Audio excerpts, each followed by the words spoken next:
आता sir excited for देऊल part 3. हा लागलं ना आता पुढची भेट अमेरिकेत आहे आपली. पण ऐका, राघव शास्त्री तर नास्तिकचा आस्तिक झालाय, तुम्ही बघितलं ना. पार्ट 3 ला या दोघांपेक्षा डेंजर नवा नास्तिक येणार आहे.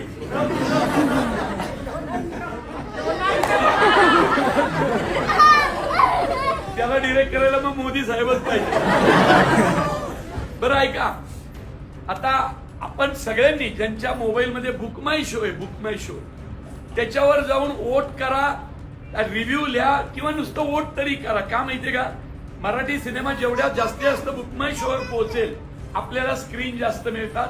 आणि सगळ्यांना आनंदाची बातमी सांगतो, मागच्या 3 दिवसात आपण संपूर्ण महाराष्ट्रातले आजवरचं record break box office collection केलं.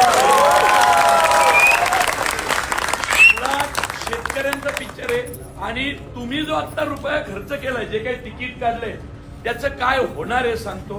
कारण हा सिनेमा पैशा पाण्या पलीकडचा आहे.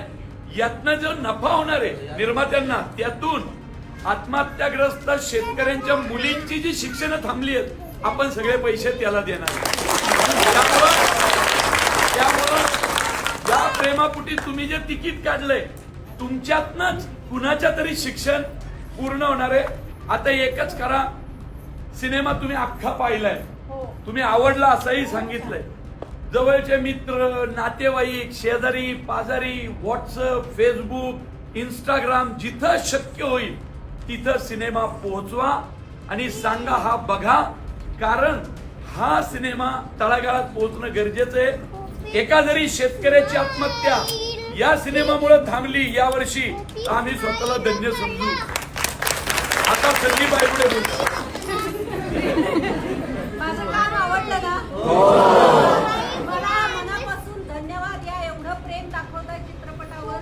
बाकी सरांनी सांगितलेलंच आहे की तुमचे पैसे कुणाला तरी मदत म्हणून जाणार आहेत.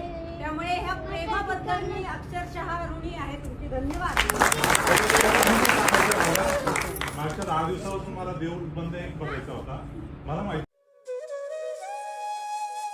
अशाच नवनवीन अपडेट्ससाठी आमच्या खबर गावाकडची या चॅनेलला सबस्क्राईब करा. आमचे व्हिडिओ लाईक करा आणि शेअर करा. धन्यवाद.